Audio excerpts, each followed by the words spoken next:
MUDA site ಅನ್ನ ಹಿಂದಿರುಗಿಸಲು ಬಯಸ್ತಾ ಇದ್ದೇನೆ ಅನ್ನೋದಾಗಿ ಪತ್ರವನ್ನ ಬರೆಯಲಾಗಿದೆ. ಮುಡಾಗೆ ಸಿಎಂ ಸಿದ್ದರಾಮಯ್ಯ ಪತ್ನಿ ಬಿಎಂ ಪಾರ್ವತಿ ಅವರು ಬರೆದಿರುವಂತಹ ಪತ್ರ ಇದು. 14 ನಿವೇಶನಗಳ ಕ್ರಯ ಪತ್ರವನ್ನ ಹಿಂದಿರುಗಿಸುವುದಾಗಿ ಪಾರ್ವತಿ ಪತ್ರವನ್ನ ಬರೆದಿದ್ದಾರೆ. ಒಟ್ಟು 14 ನಿವೇಶನಗಳನ್ನ ಇವರಿಗೆ ಕೊಡಲಾಗಿತ್ತು.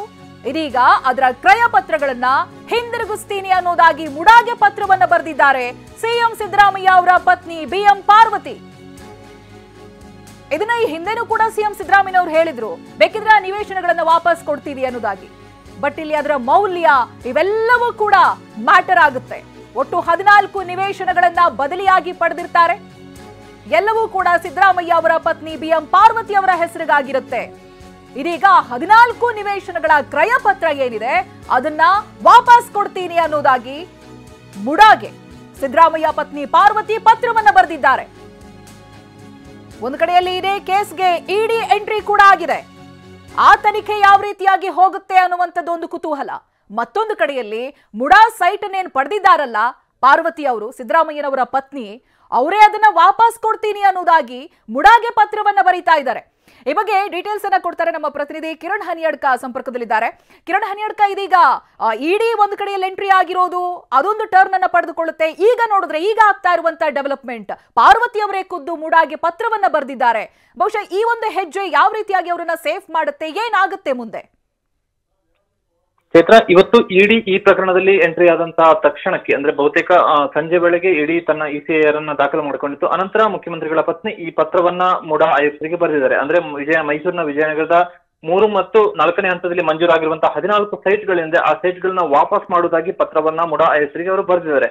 ಅದರ ಜೊತೆಗೆ ಈ ಒಂದು 14 ಸೈಟ್ಗಳ ಕ್ರಯ ಪತ್ರಗಳನ್ನ ರದ್ದುಗೊಳಿಸುವ ಮುಖಾಂತರವಾಗಿ ಆ ವಿಚಾರವಾಗಿರುವಂತಹ ಒಂದು ಕ್ರಮಗಳೇನಿದೆ ಅದನ್ನ ಆದಷ್ಟು ಬೇಗ ಕೈಗೊಳ್ಳಿ ಎನ್ನುವಂತ ಒಂದು ವಿಚಾರವನ್ನು ಕೂಡ ಈ ಪತ್ರದಲ್ಲಿ ಅವರು ಉಲ್ಲೇಖ ಮಾಡಿದ್ದಾರೆ. 14 ನಿವೇಶನಗಳ ವಾಪಸ್ ಮಾಡುವಂತ ಒಂದು ತೀರ್ಮಾನವನ್ನ ಮಾಡಿದರೆ ಮತ್ತು ಆ ನಿವೇಶನವನ್ನು ಒಪ್ಪಿಸೋದಕ್ಕೆ ನಾನು ಮುಡಾಗೆ ಹಿಂತಿರುಗಿಸೋದಕ್ಕೆ ಬಯಸುತ್ತೇನೆ ಅನ್ನುವಂತ ವಿಚಾರವನ್ನ ಮುಡಾ ಆಯುಕ್ತರಿಗೆ ಬರೆದಿರುವಂತಹ ಪತ್ರದಲ್ಲಿ ಉಲ್ಲೇಖವನ್ನ ಮಾಡಿದ್ದಾರೆ. ಹೀಗಾಗಿ ಈ ಪ್ರಕರಣಕ್ಕೆ ಸಂಬಂಧಪಟ್ಟಂತಹ ಉಳಿದಂತಹ ಬೆಳವಣಿಗೆಗಳನ್ನ ನಾವು ನಾಳೆ ನಿರೀಕ್ಷೆ ಮಾಡಬಹುದಾಗಿದೆ.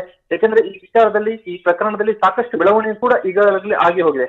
ಕೋರ್ಟ್ ನಲ್ಲೂ ಕೂಡ ಒಂದಷ್ಟು ಬೆಳವಣಿಗೆಗಳಾಯ್ತು. ನಂತರ ಕೋರ್ಟ್ ಸೂಚನೆ ಕೊಟ್ಟ ನಂತರ ಮೈಸೂರು ಲೋಕಾಯುಕ್ತದಲ್ಲಿ ಈ ಪ್ರಕರಣಕ್ಕೆ ಸಂಬಂಧಪಟ್ಟಂತಹ ಎಫ್ಐಆರ್ ಕೂಡ ದಾಖಲಾಗಿದೆ. ಇದರ ಜೊತೆಗೆ ಇಡಿ ಕೂಡ ಇಸಿಐಆರ್ ಅನ್ನ ದಾಖಲು ಮಾಡಿಕೊಂಡಿದೆ. ಇದರ ಜೊತೆಗೆ ಪ್ರಕರಣದ ದೂರುದಾರರಲ್ಲಿ ಒಬ್ಬರಾಗಿರುವಂತಹ ಸ್ನೇಹಮಯಿ ಕೃಷ್ಣ ಅವರು ಇಡಿಗೆ ಮತ್ತು ಸಿಬಿಐಗೆ ಕೂಡ ಈಗಾಗಲೇ ಇಮೇಲ್ ಮುಖಾಂತರ ದೂರನ್ನು ಕೂಡ ರವಾನೆ ಮಾಡಿದ್ದಾರೆ. ಹೀಗಾಗಿ ಈ ಎಲ್ಲ ಬೆಳವಣಿಗೆಗೂ ಈಗಾಗಲೇ ಆಗಿ ಹೋಗಿರುವಂತಹ ಕಾರಣಕ್ಕಾಗಿ ಈ ಕ್ಷಣಕ್ಕೆ ಈಗ ಮುಖ್ಯಮಂತ್ರಿಗಳ ಪತ್ನಿ ಈ ಸೈಟ್ ಅನ್ನ ವಾಪಸ್ ಕೊಡ್ತೀನಿ ಅನ್ನುವಂತ ಒಂದು ಪತ್ರವನ್ನ ಬರೆದಿರುವಂತಹ ಹಿನ್ನೆಲೆಯಲ್ಲಿ ಮುಡಾ ಕಡೆಯಿಂದ ಯಾವೆಲ್ಲ ಪ್ರಕ್ರಿಯೆಗಳು ನಡೆಯುತ್ತೆ ಮತ್ತು ಆ ಸೈಟ್ ಮುಖ್ಯಮಂತ್ರಿಗಳ ಪತ್ನಿ ವಾಪಸ್ ಮಾಡುವಂತಹ ಸೈಟ್ ನ ಕ್ರಯ ಪತ್ರಗಳನ್ನು ಸ್ವೀಕರಿಸಿದ ಬಳಿಕ ಮುಡಾ ಕಡೆಯಿಂದ ಯಾವೆಲ್ಲ ಪ್ರಕ್ರಿಯೆಗಳು ನಡೆಯುತ್ತೆ ಮತ್ತು ಈ ದೂರುದಾರರು ಈ ವಿಚಾರಕ್ಕೆ ಇನ್ನು ಯಾವುದೇ ತೀರ್ಮಾನವನ್ನ ಕೈಗೊಳ್ತಾರೆ ಅಥವಾ ದೂರುದಾರರ ನಿಲುವು ಏನಿರುತ್ತೆ ಅನ್ನುವಂಥದ್ರ ಮೇಲೂ ಕೂಡ ಈ ಪ್ರಕರಣದ ಮುಂದಿನ ಒಂದು ತಿರುವು ಅಥವಾ ಹೆಜ್ಜೆಗಳು ಕೂಡ ನಿರ್ಧಾರ ಆಗತ್ತೆ.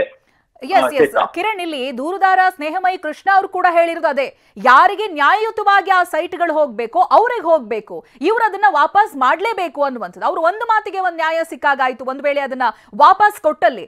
ಆದ್ರೆ ಇದು ಕೇಸ್ ಯಾವ ರೀತಿಯಾಗಿ ಟರ್ನ್ ಪಡೆದುಕೊಳ್ಳುತ್ತೆ ಮುಂದಿನ ದಿನಗಳಲ್ಲಿ ಅನ್ನುವಂಥದ್ದು. ಮೂಲವಾಗಿ ನಿಂತಿರೋದೇ ಮುಡಾ ಸೈಟ್ ನ ಮೇಲೆ ಅಂತ ಇರುವಾಗ ಇವ್ರ ಆ ಸೈಟ್ಗಳನ್ನೇ ವಾಪಸ್ ಮಾಡ್ತೀನಿ ಅನ್ನೋದಾಗಿ ಪತ್ರವನ್ನ ಬರೆದಿರೋದು ಯಾವ ತಿರುವನ್ನ ಪಡೆದುಕೊಳ್ಳುತ್ತೆ? ಚಿತ್ರ, ಇಲ್ಲಿ ದೂರುದಾರರು ಯಾವ ತೀರ್ಮಾನವನ್ನು ತೆಗೆದುಕೊಳ್ತಾರೆ, ಯಾವ ಹೆಜ್ಜೆ ನೀಡ್ತಾರೆ ಅನ್ನುವಂಥದ್ದನ್ನು ಕೂಡ ನಾವು ನೋಡಬೇಕಾಗತ್ತೆ. ಯಾಕಂದ್ರೆ ಸ್ನೇಹಮಯಿ ಕೃಷ್ಣ ಅವರು ಹೇಳ್ತಿರುವಂತಹದ್ದೇನೆಂದ್ರೆ ಈ ಸೈಟ್ಗಳು ಯಾರ್ಯಾರಿಗೆ ಅದರ ಮೂಲ ವಾರಸುದಾರರು ಯಾರಿದ್ರೆ ಅಥವಾ ನಿಜವಾದಂತಹ ಹಕ್ಕುದಾರರು ಯಾರಿದ್ರೆ ಅವರಿಗೆ ಹೋಗ್ಬೇಕು ಅನ್ನುವಂಥದ್ದು ನಮ್ಮ ಉದ್ದೇಶ ಅನ್ನುವಂಥದ್ದನ್ನ ಅವರು ಹೇಳ್ತಾ ಇದ್ದಾರೆ. ಹೀಗಾಗಿ ಇಲ್ಲಿ ಮುಖ್ಯಮಂತ್ರಿಗಳ ಪತ್ನಿ ಈ ಸೈಟ್ ಅನ್ನ ವಾಪಸ್ ಕೊಡ್ತೀನಿ ಅನ್ನುವಂಥ ಪತ್ರವನ್ನ ಬರೆದಿರುವಂತಹ ಕಾರಣಕ್ಕಾಗಿ ಆ ನಂತರದಲ್ಲಿ ಈ ಸೈಟ್ಗಳು ವಾಪಸ್ ಆದ ಬಳಿಕ ಅದನ್ನ ಈಗಾಗಲೇ ಸ್ನೇಹಮಯಿ ಕೃಷ್ಣ ಅಥವಾ ದೂರುದಾರರು ಏನು ಹೇಳ್ತಿದ್ದಾರೆ, ಮೂಲ ಹಕ್ಕುದಾರರು ಯಾರಿದ್ದಾರೆ ಅವರಿಗೆ ಹಿಂತಿರುಗಿಸಬೇಕು ಅನ್ನುವಂಥದ್ದು. ಆ ಪ್ರಕ್ರಿಯೆಗಳು ನಡೆದ್ರೆ ಮುಖ್ಯಮಂತ್ರಿಗಳಿಗೆ ಎದುರಾಗಿರುವಂತಹ ಈಗಿನ ಕಾನೂನು ಸಂಕಷ್ಟ ಏನಿದೆ ಇದರಿಂದ ಒಂದಷ್ಟು ಬಿಡುಗಡೆ ಸಿಗಬಹುದು. ಅಥವಾ ಆ ವಿಚಾರಕ್ಕೆ ಸಂಬಂಧಪಟ್ಟಂತೆ ಈಗಾಗಲೇ ಒಂದಷ್ಟು ಪ್ರಕ್ರಿಯೆಗಳು ಬೆಳವಣಿಗೆಗಳು ಆಗಿರುವಂತಹ ಕಾರಣಕ್ಕಾಗಿ ಎಫ್ಐಆರ್ ಕೂಡ ದಾಖಲಾಗಿರುವಂತಹ ಕಾರಣಕ್ಕಾಗಿ ಅಲ್ಲಿನ ಬೆಳವಣಿಗೆಗಳು ಅಥವಾ ಕಾನೂನು ಪ್ರಕ್ರಿಯೆಗಳು ಏನು ನಡೆಯುತ್ತೆ ಅನ್ನುವಂಥದ್ದನ್ನು ಕೂಡ ನಾವು ಕಾದು ನೋಡಬೇಕಾಗಿದೆ. ಇದರ ಜೊತೆಗೆ ದೂರುದಾರರು ಈ ಪ್ರಕರಣವನ್ನ ಮುಂದೆ ಬೆಳೆಸೋದಕ್ಕೆ ಅಥವಾ ಮುಂದುವರಿಸೋದಕ್ಕೆ ಇಚ್ಛಿಸದೇ ಇದ್ರೆ ಆಗ ಮುಖ್ಯಮಂತ್ರಿಗಳಿಗೆ ಒಂದಷ್ಟು ರಿಲೀಫ್ ಉಂಟಾಗಬಹುದು. ಆದ್ರೆ ಮುಖ್ಯಮಂತ್ರಿಗಳ ಪತ್ನಿ ಇಲ್ಲಿ ಸೈಟ್ ಅನ್ನ ವಾಪಸ್ ಕೊಡ್ತೀವಿ ಅನ್ನುವಂತ ಪತ್ರವನ್ನ ಮುಡಾಗೆ ಬರೆದಿದ್ರು ಕೂಡ ಆ ನಂತರದ ಬೆಳವಣಿಗೆಗಳಲ್ಲಿ ಒಂದು ವೇಳೆ ಬೇರೆ ಯಾವುದೇ ರೀತಿಯಾದಂತಹ ಬೆಳವಣಿಗೆ ನಡೆಯದೇ ಇದ್ರೆ ಮುಖ್ಯಮಂತ್ರಿಗಳಿಗೆ ಯಾವುದೇ ರೀತಿಯಂತಹ ಒಂದಿಷ್ಟು ಸಂಕಷ್ಟ ಇಲ್ಲ ಅಂತಾನೆ ಹೇಳ್ಬೋದು. ಆದ್ರೆ ಮುಖ್ಯಮಂತ್ರಿಗಳ ಪತ್ನಿ ಪತ್ರವನ್ನ ಬರೆದ್ರೂ ಕೂಡ ಮತ್ತೆ ಯಾರಾದ್ರೂ ಈ ಪ್ರಕರಣವನ್ನ ಮುಂದುವರಿಸೋದಕ್ಕೆ ಇಚ್ಛಿಸಿದ್ರೆ ಅಥವಾ ಮುಂದುವರಿಸುವಂತ ಒಂದು ನಿಲುವಿನಲ್ಲಿ ಏನಾದ್ರೂ ಹೆಜ್ಜೆ ಇದ್ರೆ ಆ ಪ್ರಕರಣಗಳು ಮತ್ತಷ್ಟು ಜಟಿಲವಾಗುವಂತಹ ಸಾಧ್ಯತೆಯೂ ಕೂಡ ಇದೆ. ಆದ್ರೆ ತಕ್ಷಣದ ಬೆಳವಣಿಗೆಯಲ್ಲಿ, ಇವತ್ತಿನ ಬೆಳವಣಿಗೆಯಲ್ಲಿ ಮುಖ್ಯಮಂತ್ರಿಗಳ ಪತ್ನಿ ಸೈಟ್ ಅನ್ನ ವಾಪಸ್ ಮಾಡ್ತೀನಿ ಅನ್ನುವಂತ ಒಂದು ಪತ್ರವನ್ನ ಮುಡಾ ಆಯುಕ್ತರಿಗೆ ಬರೆದಿದ್ದಾರೆ. ಇದರ ಜೊತೆಗೆ ಆ ಒಂದು ತೀರ್ಮಾನಗಳೇನಿದೆ, ಸೈಟ್ ಅನ್ನು ವಾಪಸ್ ಪಡೆಯುವಂತಹ ತೀರ್ಮಾನಗಳು, ಅದೆಲ್ಲೂ ಕೂಡ ತಮ್ಮ ಸ್ವಂತ ತೀರ್ಮಾನಗಳು, ಮುಖ್ಯಮಂತ್ರಿಗಳಿಗೆ ಇದಕ್ಕೆ ಯಾವುದೇ ರೀತಿಯ ಸಂಬಂಧ ಇಲ್ಲ ಅನ್ನುವಂತ ಒಂದು ವಿಚಾರವನ್ನು ಕೂಡ ಅವರು ಬಿಡುಗಡೆ ಮಾಡಿರುವಂತಹ ಮತ್ತೊಂದು ಪತ್ರದಲ್ಲೂ ಕೂಡ ಅವರು ಉಲ್ಲೇಖವನ್ನ ಮಾಡಿದ್ದಾರೆ. ಹೀಗಾಗಿ ಈ ಪ್ರಕರಣಕ್ಕೆ ಸಂಬಂಧಪಟ್ಟಂತಹ ಬೆಳವಣಿಗೆಯಲ್ಲಿ ನಾಳಿನ ಬೆಳವಣಿಗೆಗಳು ಏನಿದ್ರೆ, ದೂರುದಾರರು ಯಾವ ರೀತಿಯಂತಹ ಒಂದು ಹೇಳಿಕೆಗಳನ್ನ ಕೊಡ್ತಾರೆ ಅನ್ನುವಂಥದ್ರ ಮೇಲೆ ಮುಂದಿನ ಪ್ರಕರಣದ ಒಂದು ತಿರುವುಗಳು ನಿರ್ಧಾರ ಆಗತ್ತೆ. ಎಸ್ ಕಿರಣ್, ಇಲ್ಲಿ ಒಂದು ವಿಚಾರ ನೆನ್ಪಿಟ್ಕೊಳ್ಬೇಕು. ಇದೇ ಕಾಂಗ್ರೆಸ್ ಪಕ್ಷದ ನಾಯಕರೇ ಹೇಳಿರೋ ಹಾಗೆ ಆರಂಭದಲ್ಲಿ ನಿರ್ಲಕ್ಷ್ಯವನ್ನ ಮಾಡಿದ್ರು, ಅದೇ ಇಲ್ಲಿವರೆಗೂ ಬರೋದಕ್ಕೆ ಕಾರಣ ಆಯ್ತು ಅಂತ. ಈ ಒಂದು ಘಟನೆ ಏನಿದೆ ಅದು ಸ್ಪಷ್ಟ ನಿದರ್ಶನ. ಆರಂಭಿಕವಾಗಿ ಬಹುಶಃ ಈ ಕೆಲಸವನ್ನ ಮಾಡಿದ್ರೆ ಇಷ್ಟು ದೂರ ಬರ್ತಿರ್ಲಿಲ್ವೇನೋ, ಇಷ್ಟು ಗಂಭೀರ ಆಗ್ತಿರ್ಲಿಲ್ಲ ಅನ್ನುವಂಥದ್ದು. ಚೈತ್ರ, ಈಗಾಗಲೇ ಕಾಂಗ್ರೆಸ್ ನಾಯಕರಲ್ಲಿ ಆ ವಿಚಾರ ಬಗ್ಗೆ ಕೂಡ ಚರ್ಚೆ ಕೂಡ ನಡೆದಿತ್ತು. ಯಾವಾಗ ಈ ಸೈಟ್ ನ ವಿಚಾರವಾಗಿ ಒಂದಷ್ಟು ಆರಂಭಿಕ ಬೆಳವಣಿಗೆ ನಡೆಯಿತು, ಆ ಸಂದರ್ಭಕ್ಕೆ ತಕ್ಷಣವೇ ಎಚ್ಚೆತ್ತುಕೊಂಡು ಆ ನಿಟ್ಟಿನಲ್ಲಿ ಆರಂಭದಲ್ಲಿ ಕೈಗೊಳ್ಳಬೇಕಾಗಿದ್ದಂತ ಕ್ರಮವನ್ನು ಕೈಗೊಂಡಿರ್ತಿದ್ರೆ ಈ ಹಂತದವರೆಗೂ ಕೂಡ ಪ್ರಕರಣ ಬೆಳೆಯುತ್ತಿರಲಿಲ್ಲ. ಮತ್ತೆ ಜೊತೆಗೆ ಈ ರೀತಿಯ ಕಾನೂನು ಸಂಕಷ್ಟವನ್ನ ಒಂದು ಹಂತಕ್ಕೆ ರಾಜೀನಾಮೆಯನ್ನ ಕೊಡುವಂತ ಒಂದು ಪರಿಸ್ಥಿತಿಯವರೆಗೂ ಕೂಡ ಮುಖ್ಯಮಂತ್ರಿಗಳು ನಿಲ್ಲಬೇಕಾದಂತ ಅವಶ್ಯಕತೆ ಇರಲಿಲ್ಲ ಅನ್ನುವಂತ ಚರ್ಚೆಗಳು ಕಾಂಗ್ರೆಸ್ ಪಕ್ಷದಲ್ಲಿ, ಕಾಂಗ್ರೆಸ್ ನಾಯಕರಲ್ಲಿ ಕೂಡ ಆರಂಭದಲ್ಲೇ ಇದು ಚರ್ಚೆಗಳು ಕೂಡ ನಡೆಯಿತು.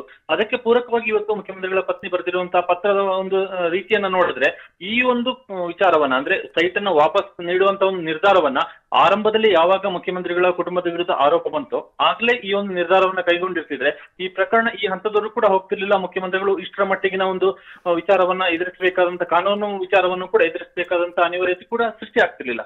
ಹಾಗಾಗಿ ಯಾವೆಲ್ಲ ಕಾಂಗ್ರೆಸ್ನ ಪಕ್ಷದ ಒಳಗಡೆ ಆಂತರಿಕವಾಗಿ ಏನು ಚರ್ಚೆ ಆಗಿತ್ತೋ ಈ ಪ್ರಕರಣಕ್ಕೆ ಆರಂಭಿಕವಾಗಿ ಕೈಗೊಳ್ಳಬೇಕಾದಂತ ಕ್ರಮಗಳನ್ನ, ಹೆಜ್ಜೆಗಳನ್ನ ಇಡುವಲ್ಲಿ ಕಾಂಗ್ರೆಸ್ ಪಕ್ಷ ಅಥವಾ ಮುಖ್ಯಮಂತ್ರಿಗಳು ಅಥವಾ ಮುಖ್ಯಮಂತ್ರಿಗಳ ಕುಟುಂಬ ಇಲ್ಲಿ ಎಡವಿತು ಅನ್ನುವಂತ ಒಂದು ಚರ್ಚೆಗಳೇನಿತ್ತು, ಅದಕ್ಕೆ ಪೂರಕವಾದಂತ ರೀತಿಯಲ್ಲಿ ಇವತ್ತಿನ ಬೆಳವಣಿಗೆ ನಡೆದಿರುವಂತದ್ದು. ಎಸ್, ಇಲ್ಲಿ ಕಾನೂನಿನ ತಜ್ಞರ ಜೊತೆಯಲ್ಲೂ ಕೂಡ ಚರ್ಚೆಗಳಾಗುತ್ತೆ, ಸಭೆ ಮೇಲೆ ಸಭೆಯನ್ನ ಮಾಡಲಾಗುತ್ತೆ. ಅವರ ಸಲಹೆಗಳೇನಾದ್ರೂ ಹೀಗೆ ಇತ್ತ ಅಂದ್ರೆ ಮುಡಾ ಸೈಟ್ ಅನ್ನ ವಾಪಸ್ ಮಾಡಿ ಮುಂದೆ ಯಾವುದೇ ಸಮಸ್ಯೆ ಆಗೋದಿಲ್ಲ ಅನ್ನುವಂಥದ್ದೇನಾದ್ರೂ ಇನ್ಪುಟ್ಸ್ಗಳು ಸಿದ್ದರಾಮಯ್ಯನವ್ರಿಗೆ ಬಂದಿತ್ತ? ಅದ್ರ ಬಗ್ಗೆ ಏನಾದ್ರೂ ಇನ್ಸೈಡ್ ಡೀಟೇಲ್ಸ್ ಸಿಗ್ತಾ ಇದೆಯಾ ಕಿರಣ್?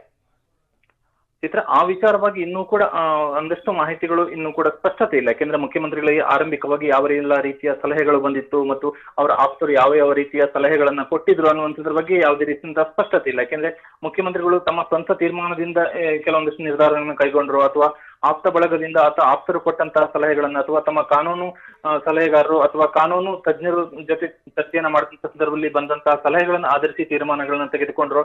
ಇದೆಲ್ಲವೂ ಕೂಡ ಇದರ ಬಗ್ಗೆ ಇನ್ನೂ ಕೂಡ ಸ್ಪಷ್ಟತೆ ಇಲ್ಲ. ಈಗ ಬಂದಿರುವಂತಹ ಅಥವಾ ಮುಖ್ಯಮಂತ್ರಿಗಳ ಪತ್ನಿ ಕೈಗೊಂಡಿರುವಂತಹ ತೀರ್ಮಾನ ಇದೆ, ಇದು ಬಹುತೇಕ ಕೊನೆಯ ಹಂತದಲ್ಲಿ ಅವರು ಹಾಗೆ ಸಂಪರ್ಕದಲ್ಲಿರಿ, ಮತ್ತಷ್ಟು ಅಪ್ಡೇಟ್ಸ್ ಬರ್ತಾ ಇದೆ.